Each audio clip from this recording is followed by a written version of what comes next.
we're so lucky to have the time of JV Gonzaga from the Philippine Embassy, and he's an expert on the economic situation in the Philippines. That's right, being the minister. Tell us about your specific role in the embassy. Well, I'm the Minister for Economic Affairs at the Philippine Embassy in Washington, D.C. I head the economic section. Basically, I look at myself really more of a coordinator because, as you know, there are also other attached agencies in the embassy. So we have representatives from the Department of Trade, that's Commercial Councilor Batak, who heads the Philippine Trade and Investment Center in Washington. And then we also have an agriculture attaché, and we have a labor attaché. So we work really as a team, and as the head of the economic section, I coordinate more the work of the economic team in Washington, D.C.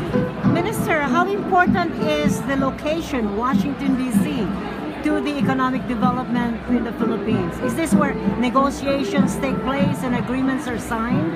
Yes, basically, as you know, for example, New York is really one of the important economic hubs, San Francisco also, and many other cities in the United States, such as Chicago, Houston, and LA. But in Washington, D.C., as you said, we deal more with the government of the United States. So most of the bilateral agreements between the Philippines and the United States are really initiated in Washington, D.C. and we work closely with our colleagues back home in Manila and of course with our counterparts here in Washington in going through all of these economic agreements. Any wonderful news you'd like to share with the community with regards to any special agreements that have been signed and other plans in the future for the Philippines? Well, in terms of the bilateral economic relationship, I think what the important thing is that it continues to be robust. The United States continues to be one of our leading trading partners, and we work closely with the U.S. government and with the U.S. business community also. And there's a lot of optimism among the members of the U.S. Chamber of Commerce, for example, in terms of the Philippine economy.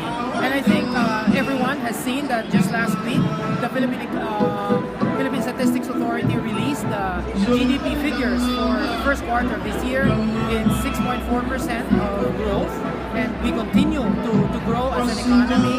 And right now we are second only to China in terms of economic growth in the region. So we're really one of the fastest growing economies in Asia Pacific. Minister, is there a different strategy now for economic agreements for the Philippines, like in search of other countries as well?